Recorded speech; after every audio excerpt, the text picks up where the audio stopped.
The conference room went dead silent when I closed my laptop and looked directly into the camera. 12 faces from Phoenix Financial Solutions stared back at me through the video call, waiting for me to explain why their $2.1 million system had crashed overnight. Jordan Walsh, my former protege and current engineering director, sat frozen next to me, completely unable to answer their technical questions. Cameron, I apologize, but I need to step away from this call. Jordan can address your remaining technical questions. I disconnected at exactly 6:23 a.m. on what would become the most expensive morning in Apex Technology Solutions history. My name is Michael Rodriguez. I'm 48 years old, and that moment was 15 years in the making. Let me back up and explain how we got here. They announced Jordan's promotion during the Thursday morning all-hands meeting at 9:30 a.m. Engineering Director, effective immediately, with a compensation package that jumped from $95,000 to $145,000. The conference room erupted in applause. I clapped along with everyone else, keeping the same neutral expression I'd perfected over 15 years of watching less qualified people climb past me. What they didn't announce was my recognition that came later. Jennifer Martinez, our VP of Human Resources, called me into her office at 2:45 p.m. for what she described as a quick appreciation meeting.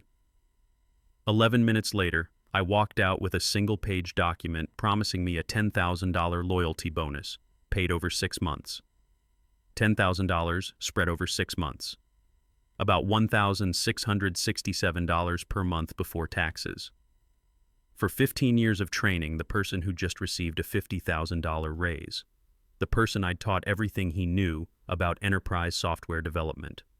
I joined Apex Technology Solutions in March 2009 as a senior engineering manager, back when the company was mid-sized with about 200 employees. We focused on building enterprise software solutions for financial institutions. My specialty was legacy system integration and database architecture, the kind of unglamorous back-end work that keeps everything running but never gets mentioned in board presentations. At 48, I'm old enough to remember when software development meant careful planning, thorough documentation, and systems that ran for years without major issues. The young generation coming up now, they're all about rapid deployment, minimum viable products, and failing fast. Sometimes that mentality works. Sometimes it crashes a $2.1 million system at 3 a.m. Jordan Walsh joined Apex in August 2009, fresh out of a coding boot camp with a computer science degree and zero real-world experience. He was 22 then, he's 37 now, enthusiastic, ambitious, and completely overwhelmed by enterprise-level programming requirements. His first assignment was helping me rebuild the core transaction processing module for Phoenix Financial Solutions, and $1.8 million contract that represented 20% of our annual revenue. I spent 2 months teaching him everything from scratch: how to write scalable code that wouldn't crash under heavy transaction loads, how to properly document functions so someone could maintain them 5 years later, how to debug systems that processed millions of transactions daily without bringing down the entire network. Jordan struggled initially, writing code that worked perfectly on his laptop but failed spectacularly in production environments. I covered for him completely. Rewrote his modules before they hit testing, spent evenings after regular hours walking him through algorithms he should have learned in school, fixed his errors before they reached client deliverables. By month 6, Jordan was functional. By year 2, he was genuinely competent. By year 5, he could handle complex projects independently. Those weren't easy years for me personally either. My wife Sarah was supportive, but she often found me at the kitchen table at 10 p.m., laptop open, debugging code that Jordan had written during the day. "You know you don't have to do this," she'd say. "It's not your responsibility to train everyone who walks through the door." But it was my responsibility, whether officially or not. As the senior technical guy on the team, everyone looked to me when things went wrong. And in those early years with Jordan, things went wrong frequently. During the next 15 years, I guided Jordan through 89 different client projects. I taught him the architectural patterns that Apex eventually branded as proprietary methodology. I brought him into strategy meetings with C-level executives and coached him on presenting technical solutions to non-technical audiences. When he struggled with public speaking, and he did, badly, I enrolled him in company-sponsored presentation training and practiced with him beforehand. The Phoenix Financial contract that made Jordan's reputation. I designed the original system architecture in 2015. Jordan assisted with implementation, but the core database framework, the failover protocols, the backup systems, all mine. When Phoenix expanded the contract to $2.1 million annually in 2018, Jordan was presenting the enhanced features using systems I'd architected. My name appeared in project documentation buried in technical appendices. Jordan's name appeared on client presentations as lead technical architect. The pattern became clear by 2020, and it frustrated me more as I approached my 50th birthday. I was building the intellectual property. Jordan was delivering it with the confidence and polish I'd helped him develop. Executives saw Jordan in client meetings, heard his smooth presentations, and assumed he was the technical mastermind behind everything. Meanwhile, I remained the guy who fixed critical issues at 2 a.m. and trained new developers when they joined the team. By 2022, the compensation gap had become impossible to ignore. Jordan's salary had reached $95,000. Mine had increased to $98,000, a whopping $3,000 difference for someone with 15 additional years of experience and responsibility for every major system in our division. When I raised this during my performance review, Jennifer Martinez's response was diplomatic but devastatingly clear. Michael, you're incredibly valuable as a technical specialist, but Jordan demonstrates leadership potential and client-facing skills that align with our growth strategy. Different roles, different compensation structures. Translation: Jordan was better at office politics. I was better at actually building software that worked. Apex valued the former significantly more than the latter. I stopped pushing for promotions after that conversation. Instead, I started documenting everything methodically. Every system I designed, every crisis I resolved, every hour I spent mentoring Jordan and 6 other developers who cycled through our team over the years. I understood something that Apex's leadership apparently didn't. Institutional knowledge only has value when the institution can retain it. At my age, I'd also started thinking more seriously about retirement planning. My 401k wasn't where it should be for someone approaching 50. Sarah and I had college expenses coming up for our daughter. The idea of staying at the same company until 65, watching younger employees leap past me every few years, was becoming less appealing by the month. But I stayed, partly out of loyalty, partly out of inertia, mostly because I genuinely cared about the work and the systems I'd built. That was my mistake. The emergency that would change everything started Friday morning at 5:47 a.m. Phoenix Financial Solutions CTO, Cameron Foster, called our emergency hotline in a panic. Their core transaction processing system had crashed during overnight batch processing, freezing $340 million in pending transfers, the kind of system failure that makes headlines and costs careers. My phone rang at 5:52 a.m. Jordan's voice was tight with barely controlled panic. Michael, I need you on this emergency call. Cameron's asking about the database clustering configuration, and I can't explain why we used master-slave replication instead of multi-master setup. I was already awake, sitting in my kitchen with coffee, reading tech news on my tablet. It's something that comes with experience. You learn to sense when Friday morning emergencies are brewing. I let the phone ring 3 times before answering, mostly because I knew what Jordan was about to ask me. What specifically is Cameron asking about? I said, keeping my voice neutral. The failover protocols. He's saying the backup systems didn't engage properly when the primary cluster went down, and he wants to know if there's a configuration error in our code. Michael, I looked at the logs, but I can't figure out what happened. I knew exactly what had happened because I'd warned about this scenario 6 months ago. Jordan had updated the clustering configuration without fully understanding the cascading effects on failover timing. He'd made the change to improve performance metrics for his quarterly review, but he hadn't considered what would happen during a catastrophic primary system failure. The backup systems were configured with replication lag tolerances that worked fine for normal operations but failed during emergency scenarios. I'd mentioned this risk in an email back in September. Jordan had responded that the performance improvements were worth the minimal risk increase. That email was sitting in my documentation folder, along with 200 other technical warnings that had been dismissed over the years. I'll join the call, I said. Send me the link. At 5:57 a.m., I connected to the video conference. 12 faces from Phoenix's IT operations team filled my screen. Jordan looked exhausted and stressed, probably because he'd been on calls since 3 a.m. trying to figure out what went wrong. Cameron Foster looked angry and sleep-deprived, the expression of a CTO who knows his weekend is ruined and his job might be in jeopardy. Michael, thank God, Jordan said when my video connected. Cameron has some technical questions about the replication setup. Cameron didn't waste time with pleasantries. Mr. Rodriguez, your system update last quarter changed our failover behavior. We need to understand why our backup servers didn't activate when the primary cluster went down.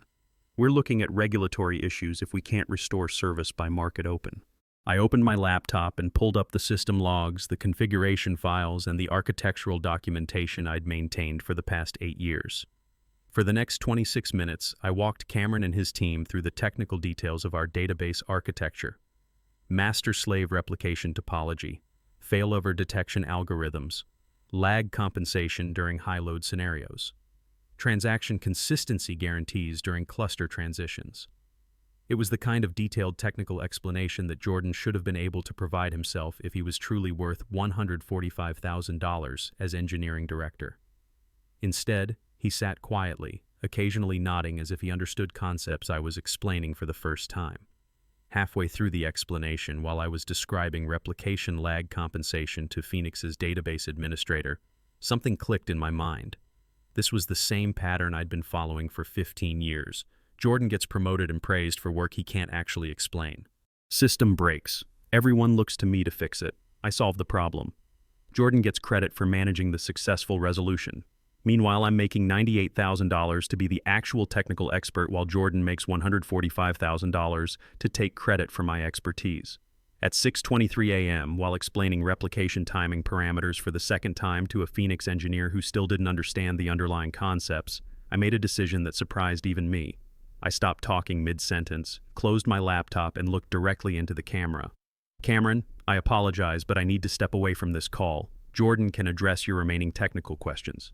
The conference room went silent. 12 faces stared at me through the video call. Jordan's face went completely white. Michael, wait. I disconnected from the call, shut down my laptop, and walked upstairs to where my wife Sarah was getting ready for work. You're home early, she said, confused. I thought you had that emergency Phoenix call. I did. I left. You left in the middle of the call? In the middle of explaining something that Jordan should be able to explain himself if he's worth $145,000 as engineering director. Sarah sat down on the edge of our bed, watching me carefully. After 22 years of marriage, she knows when I've made a decision that can't be undone. What are you doing, Michael? Something I should have done months ago. I'm not covering for Jordan anymore. If he can't debug systems he's supposedly responsible for, that's Apex's problem, not mine. By 7 a.m., my phone started ringing. Jordan first. I declined the call. Text messages followed immediately. Michael, please call back. Cameron is asking questions I can't answer, and he's threatening to terminate the contract if we can't fix this. I didn't respond. More calls came in rapid succession. Jennifer Martinez from HR, Daniel Stevens, our CEO, Ryan Coleman, our COO. I turned my phone to airplane mode and went for a run. Let me explain what was happening at Apex while I was running through my neighborhood at 7:30 a.m. Here's what was happening at Apex while I was running through my neighborhood, enjoying the first peaceful morning I'd had in months. Jordan couldn't answer Cameron's technical questions. Without me on the call, he had no backup plan. He tried to deflect, promising detailed written responses later, but Cameron wasn't accepting delays. Phoenix Financial had $340 million in frozen transactions and regulators breathing down their necks. They needed answers immediately, not promises. Jordan attempted to explain the database clustering configuration and got the architecture completely wrong. He described master-slave replication as if it were a multi-master setup, confusing the Phoenix team even more. When Cameron asked about transaction consistency guarantees during failover scenarios, Jordan gave an answer that contradicted our actual implementation. By 7:15 a.m., Jordan was clearly drowning.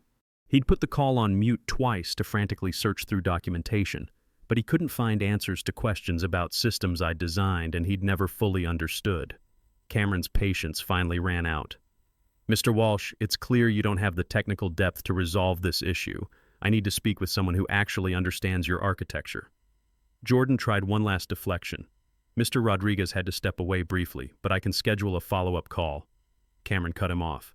No, this is unacceptable. We have a crisis situation and your company can't provide adequate technical support. I'm ending this call. At 7:32 a.m., Cameron terminated the video conference and immediately sent an email to Daniel Stevens, our CEO, formally notifying Apex that Phoenix was suspending all ongoing work pending a comprehensive review of technical capabilities and support responsiveness. Suspending work on a $2.1 million annual contract gets CEO attention very quickly. By midnight, Daniel had called an emergency executive meeting with Jennifer Martinez, Ryan Coleman, and our entire engineering management team. By 8:30 a.m., they determined they needed me back on a damage control call with Cameron. The problem was nobody could reach me. I was home from my run by then, drinking water in my kitchen, phone still in airplane mode.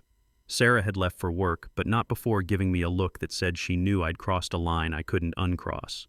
"You know this is going to get complicated," she'd said while pouring her coffee. "It's already complicated. I'm just done pretending it's not."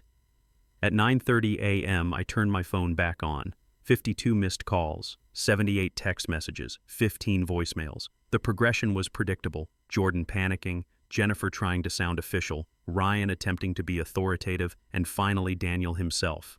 The CEO's voicemail was exactly what I expected. "Michael, this is Daniel. I understand you had to step away from the Phoenix call this morning. I need you to call me immediately. We have a critical situation that requires your expertise, and I want to discuss how we can resolve this together." I deleted the voicemail without calling back. At 10:15 a.m., someone knocked on my front door. Jennifer Martinez stood on my porch in business attire, looking frustrated and slightly desperate. I opened the door but didn't invite her inside. "Michael, we need to talk. I'd prefer to keep this brief. What do you need?" "Daniel needs you to join a damage control call with Cameron Foster at 1 p.m. today. Phoenix is threatening contract termination unless we provide satisfactory technical explanations and assurances."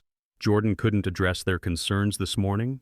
Jordan wasn't able to answer their technical questions adequately. "That's unfortunate. Jordan is our engineering director. Surely he should be capable of explaining systems he's been presenting to clients for 3 years.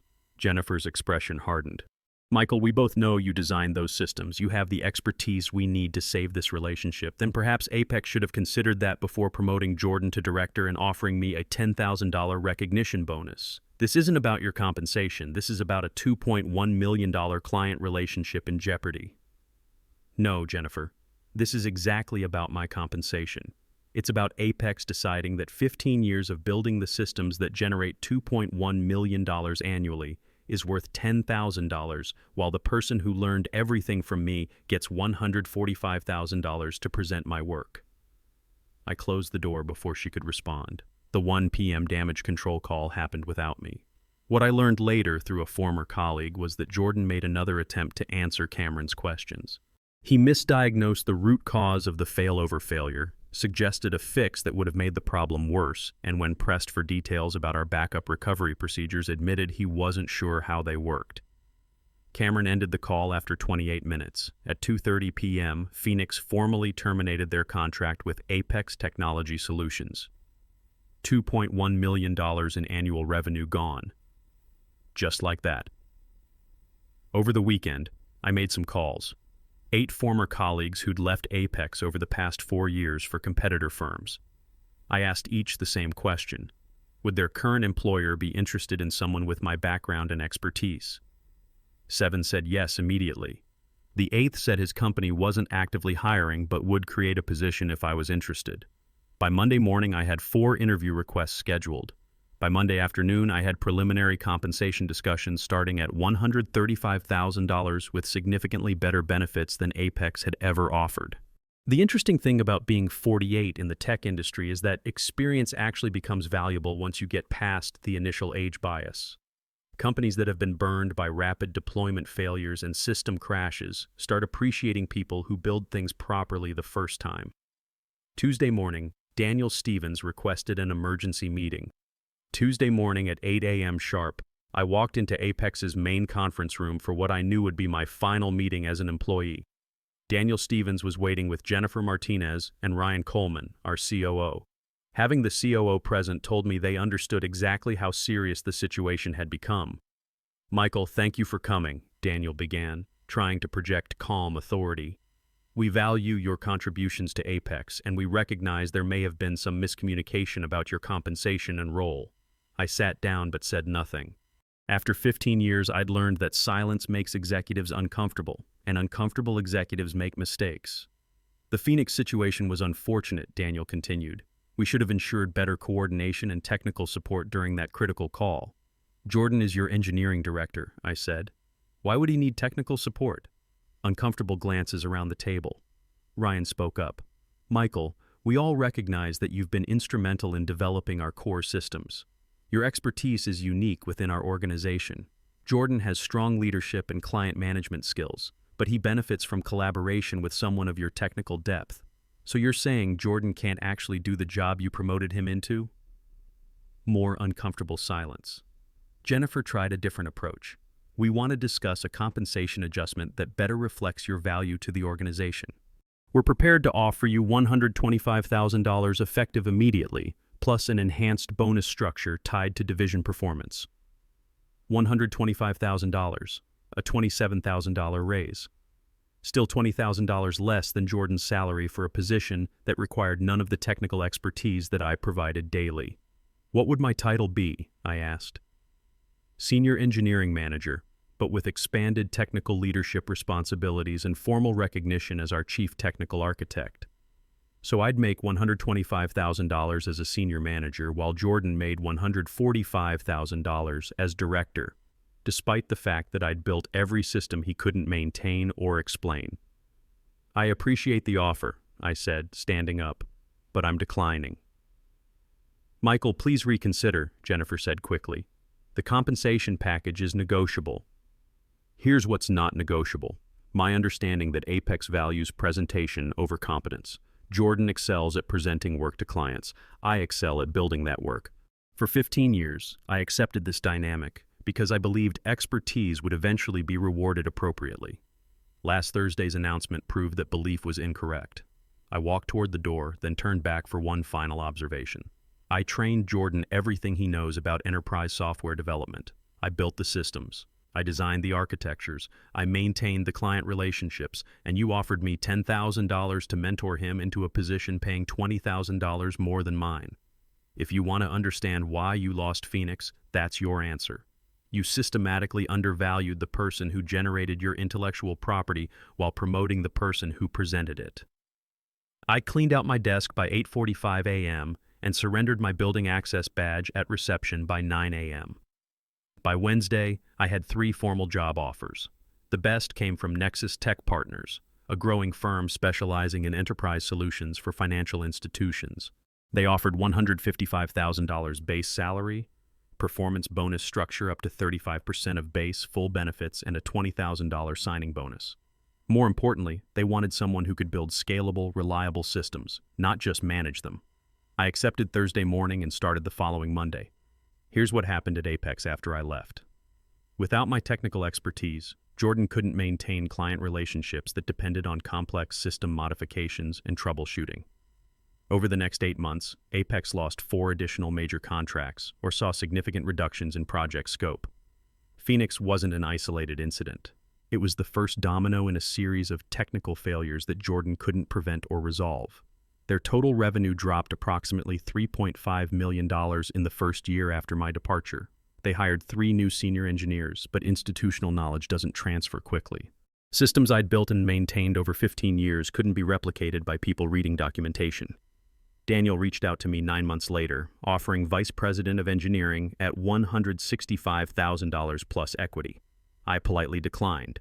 By then, I was making $155,000 at Nexus, hitting my performance bonus targets consistently for an additional $54,000 annually, and had significantly better work-life balance than I'd ever experienced at Apex. More importantly, I was valued appropriately. Jessica Parker, Nexus's CEO, had told me during my interview, "We're hiring you because we need someone who can build intellectual property, not just manage it. If you can do what you did at Apex for us, you'll be our CTO within 2 years." She kept that promise. 18 months later, I was promoted to Chief Technology Officer at $185,000 plus significant equity participation. 2 years after that, my total compensation exceeded $240,000. Jordan lasted 14 months at Apex after I left. Without my technical support, his limitations became obvious to everyone. He was demoted back to senior developer at $105,000, then resigned 6 months later. Last I heard, he was working for a regional consulting firm, making approximately $95,000 doing basic application development. I don't take pleasure in Jordan's difficulties. He was competent with proper guidance and support. His mistake wasn't accepting the promotion, it was allowing the company to promote him based on my expertise, while that same company undervalued the source of that expertise. The real lesson here isn't about individual careers, it's about institutional wisdom. Companies that confuse presentation skills with technical capability, that promote visibility over competence, pay for that confusion eventually. Sometimes immediately, sometimes later, but always expensively. At 48, I learned something valuable. The most dangerous employee to undervalue isn't the one who complains loudly.